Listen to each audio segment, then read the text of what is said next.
संगठन का एक महत्वपूर्ण अंग है। इसलिए मनुखी वतीरे ਨੂੰ ਸਮਝਣਾ ਅਤੇ ਇਸ ਦਾ ਵਿਸ਼ਲੇਸ਼ਣ ਕਰਨਾ ਅਤਿਆਵਸ਼ਕ ਹੋ ਜਾਂਦਾ ਹੈ। ਪ੍ਰੋਤਸਾਹਨ ਇੱਕ ਅਜਿਹਾ ਮਹੱਤਵਪੂਰਨ ਤੱਤ ਹੈ ਜਿਹੜਾ ਮਨੁੱਖੀ ਰਵੱਈਏ ਨੂੰ ਪ੍ਰਭਾਵਿਤ ਕਰਨ ਦੇ ਨਾਲ-ਨਾਲ ਉਸ ਨੂੰ ਸਮਝਣ ਵਿੱਚ ਵੀ ਸਹਾਈ ਹੁੰਦਾ ਹੈ। ਸੋ ਪ੍ਰੋਤਸਾਹਨ ਇੱਕ ਮੌਲਿਕ ਮਨੋਵਿਗਿਆਨਿਕ ਪ੍ਰਕਿਰਿਆ ਹੈ ਜਿਹੜੀ ਲੋਕਾਂ ਨੂੰ ਆਪਣੇ ਵਿਅਕਤੀਗਤ ਤੇ ਸੰਗਠਨ ਦੇ ਉਦੇਸ਼ਾਂ ਦੀ ਪ੍ਰਾਪਤੀ ਲਈ ਕਾਰਜ ਕਰਨ ਲਈ ਪ੍ਰੇਰਨਾ ਦਿੰਦੀ ਹੈ। ਪ੍ਰੋਤਸਾਹਨ ਇੱਕ ਅਜਿਹੀ ਪ੍ਰਕਿਰਿਆ ਹੈ जो शरीरक या मनोवैज्ञानिक अभाव या जरूरत जो रवैये ਨੂੰ ਟੁੰਬਦੀ ਹੈ ਜਾਂ ਇੱਕ ਪ੍ਰਯੋਜਨ ਜੋ ਟੀਚੇ ਵੱਲ ਲਿਜਾਉਣ ਜਾਂ ਹਲਾਸ਼ੇਰੀ ਦੇਣ ਤੇ ਕੇਂਦਰਿਤ ਹੈ ਨਾਲ ਸ਼ੁਰੂ ਹੁੰਦੀ ਹੈ। ਜ਼ਰੂਰਤ ਸਰੀਰਕ ਜਾਂ ਮਨੋਵਿਗਿਆਨਿਕ ਅਭਾਵ ਦੀ ਭਾਵਨਾ ਨੂੰ ਕਿਹਾ ਜਾਂਦਾ ਹੈ, ਜਿਵੇਂ ਖਾਣ ਵਾਸਤੇ ਖਾਣਾ ਨਾ ਹੋਣਾ, ਸੰਗਠਨ ਦੇ ਹੋਰ ਸਦੱਸਾਂ ਨਾਲ ਚੰਗੇ ਸੰਬੰਧ ਕਾਇਮ ਕਰਨ ਦੀ ਖਾਹਿਸ਼ ਆਦਿ। ਪ੍ਰਯੋਜਨ ਜ਼ਰੂਰਤਾਂ ਨੂੰ ਪੂਰਾ ਕਰਨ ਨਾਲ ਸੰਬੰਧਿਤ ਹਨ ਅਤੇ ਇਹਨਾਂ ਨੂੰ पूरा ਕਰਨ ਲਈ ਇਹਨਾਂ ਦਾ ਦਿਸ਼ਾਮਾਨ ਕਰਦੇ ਹਨ, ਜਿਵੇਂ ਭੁੱਖ ਪ੍ਰਯੋਜਨ, ਲਗਾਓ ਪ੍ਰਯੋਜਨ ਇਤਿਆਦਿਕ। ਹਲਾਸ਼ੇਰੀ ਜ਼ਰੂਰਤ ਤੇ ਪ੍ਰਯੋਜਨ ਨੂੰ ਪੂਰਾ ਕਰਨ ਦੇ ਨਾਲ ਸੰਬੰਧਿਤ ਹੈ। ਖਾਣਾ ਖਾ ਲੈਣਾ ਜਾਂ ਸੰਗਠਨ ਦੇ ਹੋਰ ਸਦੱਸਾਂ ਨਾਲ ਚੰਗੇ ਸੰਬੰਧ ਸਥਾਪਿਤ ਕਰ ਲੈਣਾ। ਦੂਜੇ ਸ਼ਬਦਾਂ ਵਿੱਚ ਪ੍ਰੋਤਸਾਹਨ ਦਾ ਅਰਥ ਹੈ ਕੰਮ ਕਰਨ ਦਾ ਇਰਾਦਾ ਰੱਖਣਾ, ਅਰਥਾਤ ਕੰਮ ਕਰਨ ਦੇ ਯੋਗ ਹੋਣਾ ਅਤੇ ਇਸ ਯੋਗਤਾ ਦਾ ਉਪਯੋਗ ਕਰਦੇ ਹੋਏ ਉਦੇਸ਼ਾਂ ਦੀ ਪ੍ਰਾਪਤੀ ਕਰਨਾ। ਜੇਕਰ ਇੱਕ ਵਿਅਕਤੀ ਕੋਈ ਕੰਮ ਕਰਨ ਲਈ ਉਤਸੁਕ ਹੈ ਤਾਂ ਇਹ ਸਾਬਿਤ ਹੁੰਦਾ ਹੈ ਕਿ ਉਹ ਕੰਮ ਕਰਨ ਲਈ ਪ੍ਰੇਰਿਤ ਜਾਂ ਪ੍ਰੋਤਸਾਹਿਤ ਹੈ। ਪਰ ਜੇ ਕਿਸੇ ਵੀ ਕਾਰਨ ਉਹ ਕੰਮ ਕਰਨ ਲਈ ਰਾਜ਼ੀ ਨਹੀਂ ਹੈ ਤਾਂ ਇਹ ਉਸ ਵਿਅਕਤੀ ਵਿੱਚ ਪ੍ਰੋਤਸਾਹਨ ਦੀ ਘਾਟ ਦਰਸਾਉਂਦੀ ਹੈ। ਹਰ ਸੰਗਠਨ ਵਿੱਚ ਆਮ ਤੌਰ ਤੇ ਕਰਮਚਾਰੀ ਉਸ ਸੰਗਠਨ ਦੀਆਂ ਲੋੜਾਂ ਅਤੇ ਉਦੇਸ਼ਾਂ ਅਨੁਸਾਰ ਹੀ ਨਿਯੁਕਤ ਕੀਤੇ ਜਾਂਦੇ ਹਨ, ਪਰੰਤੂ ਨਿਯੁਕਤੀ ਕਰਨ ਨਾਲ ਹੀ ਪੂਰਾ ਨਹੀਂ ਹੋ ਜਾਂਦਾ, ਸਗੋਂ ਉਹਨਾਂ ਨੂੰ ਸੰਗਠਨ ਨਾਲ ਜੋੜੀ ਰੱਖਣਾ ਅਤੇ ਕੰਮ ਲਈ ਪ੍ਰੋਤਸਾਹਿਤ ਕਰਨਾ ਵੀ आवश्यक ਹੈ। ਅਜਿਹਾ ਕਰਮਚਾਰੀਆਂ ਦੀ ਵਿਅਕਤੀਗਤ ਲੋੜਾਂ ਦੀ ਪੂਰਤੀ ਰਾਹੀਂ ਹੀ ਸੰਭਵ ਹੋ ਸਕਦਾ ਹੈ। ਸੰਗਠਨ ਵਿੱਚ ਕੰਮ ਕਰ ਰਹੇ ਹਰੇਕ ਵਿਅਕਤੀ ਦੀਆਂ ਕੁਝ ਅਜਿਹੀਆਂ ਲੋੜਾਂ ਹੁੰਦੀਆਂ ਹਨ ਜੋ ਉਹ ਇਕੱਲਾ ਪੂਰਾ ਕਰਨ ਵਿੱਚ ਅਸਮਰਥ ਹੁੰਦਾ ਹੈ। ਇਸ ਲਈ ਸੰਗਠਨ ਰਾਹੀਂ ਹੋਰ ਲੋਕਾਂ ਦੇ ਸਹਿਯੋਗ ਨਾਲ ਇਹਨਾਂ ਲੋੜਾਂ ਦੀ ਪੂਰਤੀ ਕਰਨ ਦੀ ਕੋਸ਼ਿਸ਼ ਕਰਦਾ ਹੈ, ਅਰਥਾਤ ਉਹ ਸੰਗਠਨ ਨੂੰ ਆਪਣੀਆਂ ਸੇਵਾਵਾਂ ਪ੍ਰਦਾਨ ਕਰਦਾ ਹੈ ਤੇ ਇਸ ਦੇ ਬਦਲੇ ਵਿੱਚ ਉਹ ਸੰਗਠਨ ਵੱਲੋਂ ਇਲਜ਼ਾਨੇ ਦੀ ਮੰਗ ਕਰਦਾ ਹੈ ਜਿਸ ਨਾਲ ਉਹ ਆਪਣੀ ਨਿੱਜੀ ਲੋੜਾਂ ਦੀ ਪੂਰਤੀ ਕਰ ਸਕੇ। ਇਸ ਲਈ ਅਸੀਂ ਇਹ ਕਹਿ ਸਕਦੇ ਹਾਂ ਕਿ ਪ੍ਰੋਤਸਾਹਨ ਇੱਕ ਅੰਦਰੂਨੀ ਭਾਵਨਾ ਹੈ, ਅਰਥਾਤ ਅਜਿਹੀ ਮਨੋਵਿਗਿਆਨਿਕ ਪ੍ਰਕਿਰਿਆ ਹੈ ਜੋ ਮਨੁੱਖ ਦੇ ਰਵੱਈਏ ਨੂੰ ਪ੍ਰਭਾਵਿਤ ਕਰਦੀ ਹੈ। ਮਨੁੱਖ ਦੀਆਂ ਸਾਰੀਆਂ ਜ਼ਰੂਰਤਾਂ ਆਪਸ ਵਿੱਚ ਸੰਬੰਧਿਤ ਹੁੰਦੀਆਂ ਹਨ। ਕਿਸੇ ਇੱਕ ਦੀ ਘਾਟ ਜਾਂ ਥੁੜ ਮਨੁੱਖੀ ਰਵੱਈਏ ਨੂੰ ਪੂਰੀ ਤਰ੍ਹਾਂ ਪ੍ਰਭਾਵਿਤ ਕਰ ਸਕਦੀ ਹੈ। ਪ੍ਰੋਤਸਾਹਨ ਮਨੁੱਖੀ ਵਤੀਰੇ ਤੇ ਪ੍ਰਭਾਵ ਪਾਉਂਦਾ ਹੈ। ਇਸ ਲਈ ਅਸੀਂ ਇਹ ਕਹਿ ਸਕਦੇ ਹਾਂ ਕਿ ਮਨੁੱਖ ਜਾਂ ਤਾਂ ਪ੍ਰੋਤਸਾਹਿਤ ਨਹੀਂ ਹੁੰਦਾ ਜਾਂ ਪੂਰੀ ਤਰ੍ਹਾਂ ਪ੍ਰੋਤਸਾਹਿਤ ਹੁੰਦਾ ਹੈ। ਇਸ ਵਿੱਚ ਵਿਚਾਲੇ ਦੀ ਕੋਈ ਭਾਵਨਾ ਨਹੀਂ ਹੋ ਸਕਦੀ। ਇਸ ਲਈ ਸੰਗਠਨ ਨੂੰ ਨੀਤੀਆਂ ਬਣਾਉਣ ਸਮੇਂ ਨਾ ਕੇਵਲ ਮੈਨੇਜਮੈਂਟ ਦੁਆਰਾ ਕਰਮਚਾਰੀਆਂ ਦੀ ਲੋੜਾਂ ਦੀ ਅਨੁਭੂਤੀ ਬਲਕਿ ਆਪਣੀਆਂ ਜ਼ਰੂਰਤਾਂ ਸੰਬੰਧੀ ਕਰਮਚਾਰੀਆਂ ਦੀ ਆਪਣੀ ਅਨੁਭੂਤੀ ਨੂੰ ਵੀ ਵਿਚਾਰਨਾ ਚਾਹੀਦਾ ਹੈ, ਕਿਉਂ ਜੋ ਇੱਕ ਸੰਗਠਨ ਆਪਣੀ ਨੀਤੀਆਂ ਤੇ ਕਾਰਜਕ੍ਰਮਾਂ ਰਾਹੀਂ ਆਪਣੇ ਉਦੇਸ਼ਾਂ ਦੀ ਸਫਲਤਾਪੂਰਵਕ ਪ੍ਰਾਪਤੀ ਤਾਂ ਹੀ ਕਰ ਸਕਦਾ ਹੈ ਜੇਕਰ ਉਸ ਦੇ ਹਰੇਕ ਸਦੱਸ ਦੇ ਆਪਣੀ ਲੋੜਾਂ ਪ੍ਰਤੀ ਨਿੱਜੀ ਵਿਚਾਰਾਂ ਨੂੰ ਵੀ ਅਹਿਮੀਅਤ ਦਿੱਤੀ ਜਾਵੇ। ਇਸ ਲਈ ਇਵਜ਼ਾਨੇ ਦੀ ਨੀਤੀ ਨਿਰਧਾਰਿਤ ਕਰਦੇ ਸਮੇਂ ਸੰਗਠਨ ਨੂੰ ਦੋਨੋਂ ਪੱਖਾਂ ਦਾ ਧਿਆਨ ਰੱਖਣਾ ਪਵੇਗਾ ਕਿ ਵਿਅਕਤੀ ਦੀਆਂ ਲੋੜਾਂ ਕੀ ਹਨ ਅਤੇ ਵਿਅਕਤੀ ਦੀਆਂ ਉਹਨਾਂ ਲੋੜਾਂ ਬਾਰੇ ਕਿਹੋ ਜਿਹੀ ਵਿਚਾਰਧਾਰਾ ਹੈ। ਜੇਕਰ ਇਹਨਾਂ ਦੋਨਾਂ ਗੱਲਾਂ ਨੂੰ ਧਿਆਨ ਵਿੱਚ ਰੱਖ ਕੇ ਇਵਜ਼ਾਨੇ ਦੀ ਨੀਤੀ ਨਿਰਧਾਰਿਤ ਕੀਤੀ ਜਾਵੇ ਤਾਂ ਹੀ ਕੇਵਲ ਸੰਗਠਨ ਆਪਣੇ ਉਦੇਸ਼ ਦੀ ਪੂਰਤੀ ਵਿੱਚ ਕਾਮਯਾਬ ਹੋ ਸਕਦਾ ਹੈ, ਕਿਉਂਕਿ ਵਿਅਕਤੀ ਦੀ ਤਸੱਲੀ ਹੀ ਉਸ ਨੂੰ ਕੰਮ ਕਰਨ ਲਈ ਪ੍ਰੇਰਿਤ ਤੇ ਪ੍ਰੋਤਸਾਹਿਤ ਕਰਦੀ ਹੈ। ਅਸਿੱਖਿਅਕ ਅਤੇ ਸਰੀਰਕ ਪ੍ਰਯੋਜਨ ਨੂੰ ਮੁੱਢਲੇ ਪ੍ਰਯੋਜਨ ਦੇ ਨਾਮ ਨਾਲ ਜਾਣਿਆ ਜਾਂਦਾ ਹੈ, ਜਿਵੇਂ ਭੁੱਖ, ਪਿਆਸ, ਨੀਂਦ ਆਦਿ। ਆਮ ਪ੍ਰਯੋਜਨ ਉਤਸ਼ਾਹ ਵਧਾਉਣ ਵਾਲੇ ਪ੍ਰਯੋਜਨ ਦੇ ਨਾਮ ਨਾਲ ਵੀ ਜਾਣੇ ਜਾਂਦੇ ਹਨ, ਕਿਉਂਕਿ ਇਹ ਵਿਅਕਤੀ ਨੂੰ ਉਕਸਾਹਟ ਦੀ ਮਾਤਰਾ ਨੂੰ ਵਧਾਉਣ ਲਈ ਪ੍ਰੇਰਿਤ ਕਰਦੇ ਹਨ। ਇਹਨਾਂ ਦਾ ਅਣਸਿੱਖਿਅਤ ਹੋਣਾ ਜ਼ਰੂਰੀ ਹੈ, ਪਰ ਸਰੀਰ ਕਿਰਿਆ ਵਿਗਿਆਨ ਤੇ ਆਧਾਰਿਤ ਨਹੀਂ। ਸੰਗਠਨੀ ਵਤੀਰੇ ਨੂੰ ਸਮਝਣ ਵਿੱਚ ਇੱਕ ਪ੍ਰਾਥਮਿਕ ਪ੍ਰਯੋਜਨ ਨਾਲੋਂ ਵਧੇਰੇ ਸੰਬੰਧਿਤ ਹਨ। ਜਾਨਵਰਾਂ, ਖਾਸ ਕਰਕੇ ਬਾਂਦਰਾਂ ਉੱਪਰ ਕੀਤੇ ਗਏ ਪ੍ਰਯੋਗਾਂ ਦੀ ਪੜਚੋਲ ਉਪਰੰਤ ਜੋ ਆਮ ਧਾਰਨਾਵਾਂ ਬਣਾਈਆਂ ਗਈਆਂ ਹਨ, ਉਹਨਾਂ ਨੂੰ ਪੂਰੀ ਤਰ੍ਹਾਂ ਮਨੁੱਖ ਉੱਪਰ ਲਾਗੂ ਕਰਦੇ ਹੋਏ ਇਹ ਕਹਿ ਸਕਦੇ ਹਾਂ ਕਿ ਮਨੁੱਖ ਵਿੱਚ ਉਤਸੁਕਤਾ, ਜੁਗਤੀ ਤੇ ਕਿਰਿਆ ਪ੍ਰਯੋਜਨ ਕਾਫੀ ਜ਼ਿਆਦਾ ਵਿਖਾਈ ਦਿੰਦੇ ਹਨ। ਇਹ ਬਾਲਾਂ ਵਿੱਚ ਵਧੇਰੇ ਮਾਤਰਾ ਵਿੱਚ ਪਾਏ ਜਾਂਦੇ ਹਨ, ਪਰ ਉਸ ਉਮਰ ਵਿੱਚ ਖਤਰਨਾਕ ਸਾਬਿਤ ਹੋ ਸਕਦੇ ਹਨ। ਪਰ ਬਾਲਗ ਅਵਸਥਾ ਵਿੱਚ ਇਹ ਲਾਭਕਾਰੀ ਸਿੱਧ ਹੋ ਸਕਦੇ ਹਨ, ਕਿਉਂ ਜੋ ਇਸ ਅਵਸਥਾ ਵਿੱਚ ਮਨੁੱਖ ਨੂੰ ਆਪਣੇ ਭਲੇ ਬੁਰੇ ਦੀ ਪਹਿਚਾਣ ਹੁੰਦੀ ਹੈ ਅਤੇ ਉਹ ਇਹਨਾਂ ਦੀ ਉਚਿਤ ਵਰਤੋਂ ਕਰਦੇ ਹੋਏ ਸਮਰੱਥਾ ਨਾਲ ਆਪਣੇ ਉਦੇਸ਼ਾਂ ਦੀ ਪ੍ਰਾਪਤੀ ਕਰ ਸਕਦਾ ਹੈ। ਵਿਸ਼ੇਸ਼ ਤੌਰ ਤੇ ਸੰਗਠਨ ਦੇ ਕਰਮਚਾਰੀ ਨੂੰ ਪ੍ਰੋਤਸਾਹਿਤ ਕਰਨ ਵਿੱਚ ਇਹ ਪ੍ਰਯੋਜਨ ਵਿਸ਼ੇਸ਼ ਮਹੱਤਵ ਰੱਖਦੇ ਹਨ। ਸਨੇਹ ਸੰਬੰਧੀ ਪ੍ਰਯੋਜਨ ਤਿੰਨੋਂ ਵਰਗਾਂ ਵਿੱਚ ਹੀ ਪਾਇਆ ਜਾਂਦਾ ਹੈ, ਪਰ ਅਲੱਗ-ਅਲੱਗ ਨਾਮਾਂ ਨਾਲ ਜਾਣਿਆ ਜਾਂਦਾ ਹੈ, ਜਿਵੇਂ ਪ੍ਰਾਥਮਿਕ ਯੋਨ ਪ੍ਰਯੋਜਨ ਤੇ ਅਗਲੇਰੀ ਲਗਾਓ ਪ੍ਰਯੋਜਨ। ਆਪਸੀ ਮਤਭੇਦ ਤੇ ਤਕਲੀਫਾਂ ਆਦਿ ਨਾਲ ਭਰੇ ਸੰਸਾਰ ਵਿੱਚ ਇਸ ਦੀ ਵੱਧਦੀ ਲੋੜ ਤੇ ਮਹੱਤਤਾ ਕਾਰਨ ਇਸ ਨੂੰ ਆਮ ਵਰਗ ਵਿੱਚ ਰੱਖਿਆ ਗਿਆ ਹੈ। ਇਹ ਮਨੁੱਖੀ ਵਤੀਰੇ ਨੂੰ ਪ੍ਰੋਤਸਾਹਿਤ ਕਰਨ ਵਿੱਚ ਅਹਿਮ ਭੂਮਿਕਾ ਨਿਭਾਉਂਦਾ ਹੈ। ਇੱਕ ਸੰਗਠਨ ਵਿੱਚ ਮਨੁੱਖੀ ਵਤੀਰੇ ਦੇ ਅਧਿਐਨ ਲਈ ਸਿੱਖਿਅਤ ਉਪ-ਪ੍ਰਯੋਜਨ ਕਾਫੀ ਮਹੱਤਵਪੂਰਨ ਹਨ। ਅਜੋਕੇ ਸਮੇਂ ਵਿੱਚ ਸੰਸਾਰ ਦੇ ਕਾਫੀ ਦੇਸ਼ਾਂ ਦੇ ਲੋਕ ਆਪਣੇ ਮੁੱਢਲੇ ਪ੍ਰਯੋਜਨ ਪੂਰੇ ਕਰਨ ਵਿੱਚ ਸਫਲ ਹੋ ਗਏ, ਪਰ ਇਸ ਲਈ ਉਹ ਹੁਣ ਉਪ ਪ੍ਰਯੋਜਨਾਂ ਵੱਲ ਵਿਸ਼ੇਸ਼ ਧਿਆਨ ਦੇ ਰਹੇ ਹਨ। ਉਪ ਪ੍ਰਯੋਜਨ ਉਹ ਹਨ ਜੋ ਜ਼ਰੂਰੀ ਤੌਰ ਤੇ ਸਿੱਖਿਅਤ ਹੈ। ਐਲਫਰੈਡ ਐਡਲਰ, ਇੱਕ ਵਿਹਾਰਵਾਦੀ ਵਿਗਿਆਨਕ, ਇਸ ਪ੍ਰਯੋਜਨ ਦਾ ਮੁੱਖ ਹਿਮਾਇਤੀ ਹੈ। ਐਡਲਰ ਨੇ ਹੀਨਤਾ ਭਾਵ ਤੇ ਮੁਆਵਜ਼ੇ ਦੀ ਧਾਰਨਾ ਰਾਹੀਂ ਸ਼ਕਤੀ ਦੇ ਪ੍ਰਯੋਜਨ ਅਰਥਾਤ ਆਪਣੇ ਆਪ ਨੂੰ ਦੂਜੇ ਤੋਂ ਵਧੀਆ ਸਮਝਣ ਦੀ ਭਾਵਨਾ ਨੂੰ ਸਪਸ਼ਟ ਕੀਤਾ। ਉਸ ਅਨੁਸਾਰ ਇਹ ਪ੍ਰਯੋਜਨ ਹਰੇਕ ਮਨੁੱਖ ਦੇ ਅੰਦਰ ਹੁੰਦਾ ਹੈ ਅਤੇ ਕਾਫੀ ਅਸਰਦਾਰ ਹੁੰਦਾ ਹੈ। ਰਾਜਨੀਤਿਕਾਂ ਵਿੱਚ ਸ਼ਕਤੀ ਲਈ ਹੋੜ ਇਸ ਦੀ ਇੱਕ ਪ੍ਰਤੱਖ ਤੇ ਉੱਤਮ ਉਦਾਹਰਣ ਹੈ। ਮੁਕਾਬਲੇ ਦੀਆਂ ਪ੍ਰਸਥਿਤੀਆਂ ਵਿੱਚ ਆਪਣੀ ਯੋਗਤਾ ਦੀ ਉੱਚਤਮ ਵਰਤੋਂ ਰਾਹੀਂ ਸਫਲਤਾ ਪ੍ਰਾਪਤ ਕਰਨ ਦੀ ਇੱਛਾ ਨੂੰ ਪ੍ਰਾਪਤੀ ਪ੍ਰਯੋਜਨ ਕਹਿੰਦੇ ਹਨ। ਡੇਵਿਡ ਸੀ ਮੈਕਕਲੇਲਨ ਨੇ ਇਸ ਪ੍ਰਯੋਜਨ ਦੇ ਸਾਰੇ ਪੱਖਾਂ ਦੀ ਪੂਰਨ ਜਾਂਚ ਪੜਤਾਲ ਮਗਰੋਂ ਇਸ ਉੱਪਰ ਆਪਣੇ ਵਿਚਾਰ ਪ੍ਰਗਟ ਕੀਤੇ। ਥੀਮੈਟਿਕ ਐਪਰੀਸੀਏਸ਼ਨ ਟੈਸਟ ਰਾਹੀਂ ਪ੍ਰਾਪਤੀ ਪ੍ਰਯੋਜਨ ਨੂੰ ਸਹੀ ਅਰਥਾਂ ਵਿੱਚ ਪਛਾਣਿਆ ਅਤੇ ਨਾਪਿਆ ਜਾ ਸਕਦਾ ਹੈ। ਇਸ ਟੈਸਟ ਅਧੀਨ ਵਿਅਕਤੀ ਨੂੰ ਇੱਕ ਤਸਵੀਰ ਦਿੱਤੀ ਜਾਂਦੀ ਹੈ ਜਿਸ ਉੱਪਰ ਉਹ ਆਪਣੇ ਵਿਚਾਰ ਪ੍ਰਗਟ ਕਰਦਾ ਹੈ। ਇਹਨਾਂ ਵਿਚਾਰਾਂ ਰਾਹੀਂ ਉਸ ਵਿੱਚ ਵਿਦਮਾਨ ਪ੍ਰਾਪਤੀ ਪ੍ਰਯੋਜਨ ਦੀ ਮਾਤਰਾ ਦਾ ਪਤਾ ਲਗਾਇਆ ਜਾ ਸਕਦਾ ਹੈ। ਇੱਕ ਮਨੁੱਖ ਜਿਸ ਵਿੱਚ ਪ੍ਰਾਪਤੀ ਪ੍ਰਯੋਜਨ ਉੱਚ ਮਾਤਰਾ 'ਚ ਵਿਦਵਾਨ ਹੋਵੇ, ਉਹਦੀਆਂ ਨਿਮਨ ਲਿਖਿਤ ਵਿਸ਼ੇਸ਼ਤਾਵਾਂ ਹੋਣਗੀਆਂ। ਘੱਟ ਪ੍ਰਾਪਤੀ ਪ੍ਰਯੋਜਨ ਵਾਲੇ ਮਨੁੱਖ ਬਹੁਤ ਹੀ ਘੱਟ ਜਾਂ ਬਹੁਤ ਜ਼ਿਆਦਾ ਖਤਰਾ ਲੈਣ ਨੂੰ ਤਿਆਰ ਰਹਿੰਦੇ ਹਨ, ਪਰ ਵੱਧ ਪ੍ਰਾਪਤੀ ਵਾਲੇ ਵਿਅਕਤੀ ਔਸਤ ਦਰਜੇ ਦੇ ਖਤਰੇ ਤੱਕ ਹੀ ਸੀਮਿਤ ਰਹਿੰਦੇ ਹਨ, ਤਾਂ ਜੋ ਉਹ ਆਪਣੀ ਯੋਗਤਾ ਦਾ ਉਚਿਤ ਪ੍ਰਦਰਸ਼ਨ ਕਰ ਸਕਣ ਅਤੇ ਮੌਕੇ ਨੂੰ ਵੀ ਹੱਥੋਂ ਨਾ ਗਵਾਉਣ। ਇਹ ਬੱਚਿਆਂ ਦੀਆਂ ਕਈ ਖੇਡਾਂ ਅਤੇ ਬਾਲਗਾਂ ਦੁਆਰਾ ਲਏ ਗਏ ਕਈ ਨਿਰਣਿਆਂ ਆਦਿ ਰਾਹੀਂ ਨਾਪਿਆ ਜਾ ਸਕਦਾ ਹੈ। ਵੱਧ ਪ੍ਰਾਪਤੀ ਦੇ ਅਭਿਲਾਸ਼ੀ ਵਿਅਕਤੀ ਅਜਿਹੇ ਕਾਰਜ ਕਰਨ ਵਿੱਚ ਰੁਚੀ ਰੱਖਦੇ ਹਨ ਜਿਨ੍ਹਾਂ ਨੂੰ ਕਰਨ ਉਪਰੰਤ ਉਹ ਆਪਣਾ ਮੁਲਾਂਕਣ ਤਤਕਾਲ ਕਰ ਸਕਣ, ਜਿਵੇਂ ਮੈਨੇਜਮੈਂਟ ਸੰਬੰਧੀ ਕਈ ਨੌਕਰੀਆਂ ਵਿੱਚ ਉਹ ਕੰਮ ਕਰਨ ਲਈ ਤਤਪਰ ਹੁੰਦੇ ਹਨ। ਉੱਤਮ ਪ੍ਰਾਪਤੀ ਕਰਨ ਦਾ ਇੱਛੁਕ ਵਿਅਕਤੀ ਵੱਧ ਤੋਂ ਵੱਧ ਚੁਣੌਤੀ ਭਰੇ ਕਾਰਜਾਂ ਨੂੰ ਸਫਲਤਾਪੂਰਵਕ ਕਰਕੇ ਹੀ ਸੰਤੁਸ਼ਟ ਹੁੰਦਾ ਹੈ। ਅਜਿਹਾ ਵਿਅਕਤੀ ਕਿਸੇ ਵੀ ਰੁਕਾਵਟ ਨੂੰ ਆਪਣੇ ਸਾਹਮਣੇ ਟਿਕਣ ਨਹੀਂ ਦਿੰਦਾ ਅਤੇ ਉਸ ਨੂੰ ਹਰ ਪੱਖੋਂ ਨਜਿੱਠਣ ਲਈ ਤਤਪਰ ਰਹਿੰਦਾ ਹੈ। ਉਹ ਆਪਣੇ ਆਪ ਨੂੰ ਕੰਮ ਪ੍ਰਤੀ ਪੂਰੀ ਤਰ੍ਹਾਂ ਸਮਰਪਿਤ ਕਰ ਦਿੰਦਾ ਹੈ। ਅਜਿਹਾ ਵਿਅਕਤੀ ਆਪਣੇ ਕਾਰਜਾਂ ਨੂੰ ਯੋਜਨਾਬੱਧ ਕਰਕੇ ਹੀ ਕਰਦਾ ਹੈ ਅਤੇ ਹਰ ਹਾਲਤ ਵਿੱਚ ਹੱਥਲੇ ਕੰਮ ਨੂੰ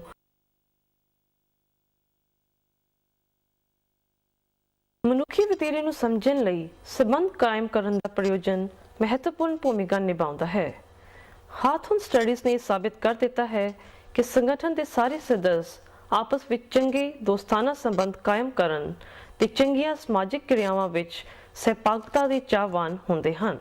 ਹਰੇਕ ਮਨੁੱਖ ਵਿੱਚ ਡਰ ਤੇ ਇਸ ਤੋਂ ਕਿਨਾਰਾ ਕਰਨ ਦੀ ਭਾਵਨਾ ਕੁਝ ਨਾ ਕੁਝ ਮਾਤਰਾ ਵਿੱਚ ਮੌਜੂਦ ਹੁੰਦੀ ਹੈ, ਅਰਥਾਤ ਆਪਣੀ ਜ਼ਿੰਦਗੀ ਨੂੰ ਸਰੀਰਕ, ਮਾਨਸਿਕ ਸੰਕਟਾਂ, ਤਕਲੀਫਾਂ ਤੋਂ ਸੁਰੱਖਿਅਤ ਰੱਖਣ ਅਤੇ ਉਹ ਪਰਿਸਥਿਤੀਆਂ ਜਿਨ੍ਹਾਂ ਤੋਂ ਉਸ ਨੂੰ ਕਿਸੇ ਤਰ੍ਹਾਂ ਦੀ ਸੰਤੁਸ਼ਟਤਾ ਪ੍ਰਾਪਤ ਨਹੀਂ ਹੋਣੀ ਤੋਂ ਕਿਨਾਰਾ ਕਰਨ ਦਾ ਪ੍ਰਯੋਜਨ।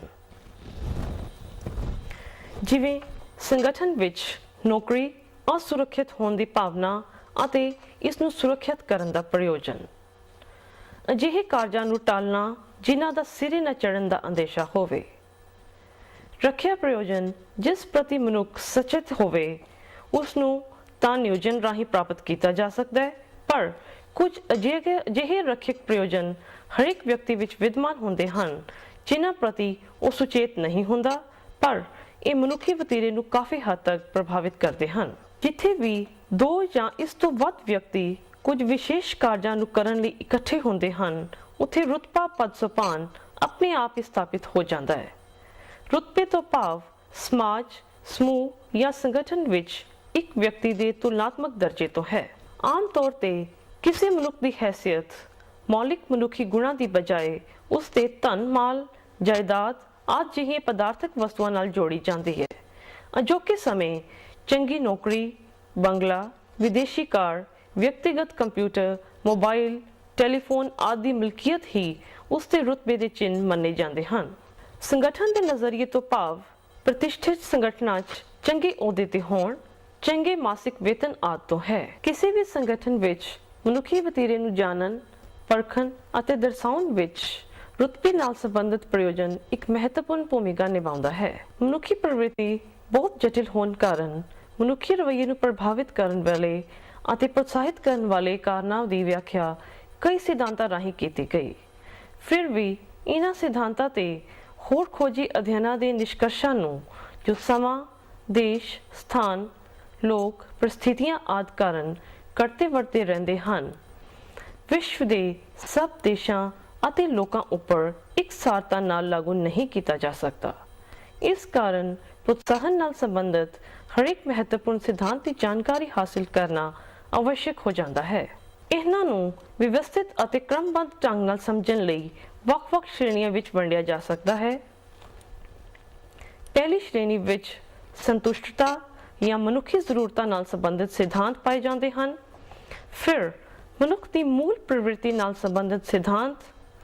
ਤੀਜੀ ਸ਼੍ਰੇਣੀ ਵਿੱਚ ਪ੍ਰਕਿਰਿਆ ਜਾਂ ਮਨੁੱਖੀ ਆਸ਼ਾਵਾਂ ਨਾਲ ਸੰਬੰਧਿਤ ਸਿਧਾਂਤ ਅਤੇ ਅਖੀਰ ਵਿੱਚ ਸਮਕਾਲੀ ਸਿਧਾਂਤ ਪਾਏ ਗਏ ਹਨ।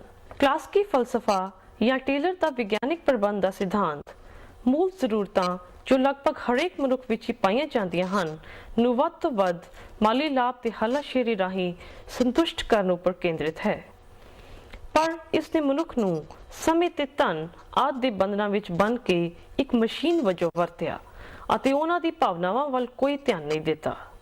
ਇਸ ਅਨੁਸਾਰ ਮਨੁੱਖ ਨੂੰ ਕੇਵਲ ਧਨ ਤੇ ਲਾਲਚ ਰਾਹੀਂ ਹੀ ਪ੍ਰੋਤਸਾਹਿਤ ਕੀਤਾ ਜਾ ਸਕਦਾ ਹੈ ਤੇ ਕੋਈ ਵੀ ਕਾਰਜ ਮਸ਼ੀਨ ਵਾਂਗ ਕਿਤੇ ਵੀ ਸਮੇਂ ਲਈ ਕਰਵਾਇਆ ਜਾ ਸਕਦਾ ਹੈ। ਮਨੁੱਖਤਾਵਾਦੀ ਸਿਧਾਂਤ ਦੇ ਮੋਢੀ ਐਲਟਨ ਮਾਇਓ ਨੇ ਹੱਥ-ਹੁੱਥ ਪ੍ਰਯੋਗਾਂ ਰਾਹੀਂ ਇਹ ਸਾਬਿਤ ਕਰ ਦਿੱਤਾ ਕਿ ਕਿਸੇ ਵੀ ਸੰਗਠਨ ਦੇ ਕਰਮਚਾਰੀ ਨੂੰ ਵੱਧ ਤੋਂ ਵੱਧ ਕੰਮ ਕਰਨ ਲਈ ਨਾ ਕੇਵਲ ਆਰਥਿਕ ਪੁਰਸਕਾਰਾਂ ਰਾਹੀਂ ਹੀ ਬਲਕਿ ਉਹਨਾਂ ਨੂੰ ਗੈਰ ਰਸਮੀ ਗਰੁੱਪਾਂ ਰਾਹੀਂ ਆਪਸ ਵਿੱਚ ਮਿਲ ਵਰਤਨ ਦੇ ਵੱਧ ਤੋਂ ਵੱਧ ਮੌਕੇ ਦੇ ਕੇ ਉਹਨਾਂ ਦੀਆਂ ਅੰਦਰੂਨੀ ਭਾਵਨਾਵਾਂ ਇੱਕ ਦੂਜੇ ਨਾਲ ਸਾਂਝੀਆਂ ਕਰਕੇ ਉਹਨਾਂ ਦੇ ਰਵੱਈਏ ਵਿੱਚ ਕਾਫੀ ਹੱਦ ਤੱਕ ਪਰਿਵਰਤਨ ਲਿਆਇਆ ਜਾ ਸਕਦਾ ਹੈ।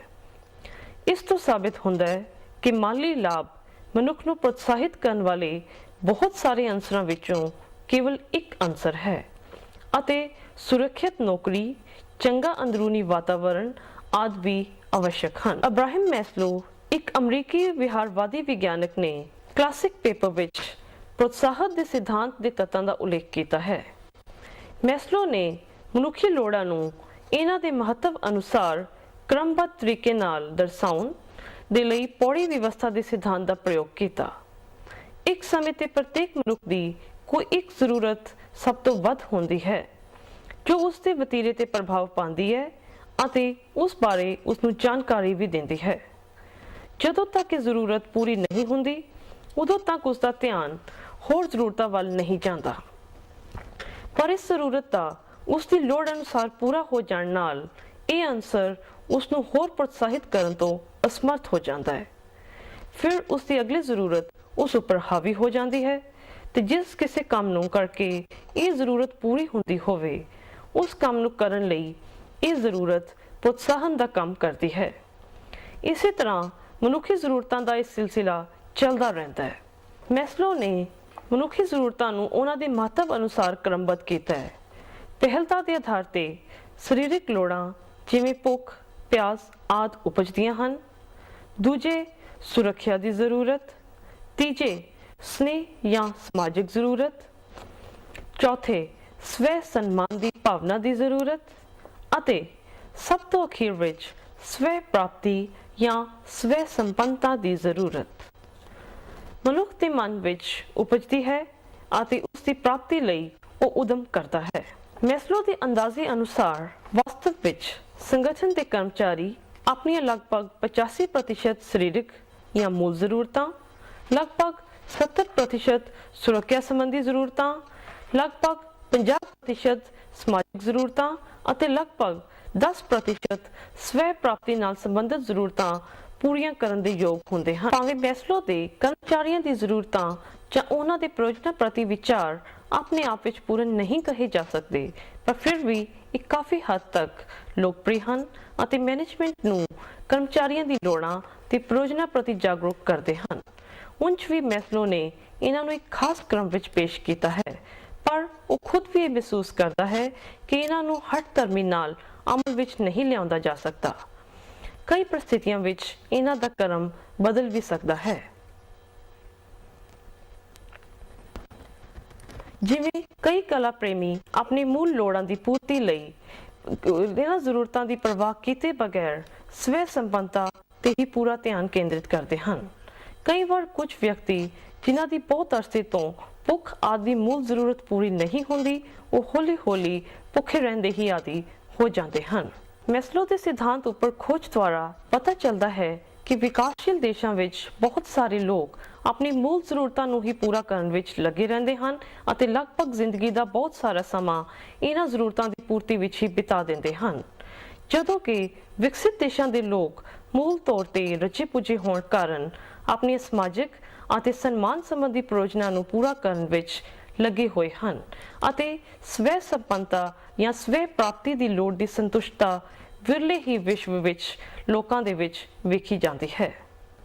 ਹਰਟਜ਼ਬਰਗ ਨੇ ਅਮਰੀਕਾ ਵਿੱਚ ਪਿਟਸਬਰਗ ਦੀਆਂ ਫਰਮਾਂ 'ਚ ਕੰਮ ਕਰ ਰਹੇ ਲਗਭਗ 200 ਇੰਜੀਨੀਅਰਾਂ ਤੇ ਲੇਖਾਕਾਰੀਆਂ ਉੱਪਰ ਪ੍ਰੋਤਸਾਹਨ ਸੰਬੰਧੀ ਖੋਜ ਕੀਤੀ। ਉਸਨੇ ਇਸ ਖੋਜ ਦੀ ਆਧਾਰ ਸਮੱਗਰੀ ਕ੍ਰਿਟੀਕਲ ਇਨਸੀਡੈਂਟ ਮੈਥਡ ਰਾਹੀਂ ਇਕੱਠੀ ਕੀਤੀ ਤੇ ਇਸ ਨਤੀਜੇ ਤੇ ਪੁੱਜਿਆ ਕਿ ਕੁਝ ਅੰਸਰ ਪ੍ਰੋਤਸਾਹਨ ਜਾਂ ਸੰਤੁਸ਼ਟਤਾ ਪ੍ਰਦਾਨ ਕਰਦੇ ਹਨ ਅਤੇ ਕੁਝ ਅੰਸਰ ਸਰੀਰਕ ਰੱਖਿਆ ਜਾਂ ਦੇਖਭਾਲ ਨਾਲ ਸੰਬੰਧਿਤ ਹਨ ਤੇ ਅਸੰਤੁਸ਼ਟਤਾ ਪ੍ਰਦਾਨ ਕਰਦੇ ਹਨ। ਸਰੀਰਕ ਰੱਖਿਆ ਸੰਬੰਧੀ ਕਾਰਕ ਜਿਹੜੇ ਹਨ ਉਹ ਹਨ ਕੰਪਨੀ ਦੀ ਨੀਤੀਆਂ ਅਤੇ ਪ੍ਰਸ਼ਾਸਨ, ਤਕਨੀਕੀ ਨਿਗਰਾਨੀ, ਵੇਤਨ, ਅੰਤਰ ਵਿਅਕਤੀਗਤ ਸੰਬੰਧ ਅਤੇ ਕੰਮਕਾਜੀ ਪ੍ਰਸਥਿਤੀਆਂ। ਪ੍ਰੋਤਸਾਹਿਤ ਕਰਨ ਵਾਲੇ ਕਾਰਕ ਹਨ ਪ੍ਰਾਪਤੀ, ਮਾਨਤਾ, ਆਪਣੇ ਆਪ ਵਿੱਚ ਕੰਮ, ਜ਼ਿੰਮੇਵਾਰੀ ਅਤੇ ਤਰੱਕੀ।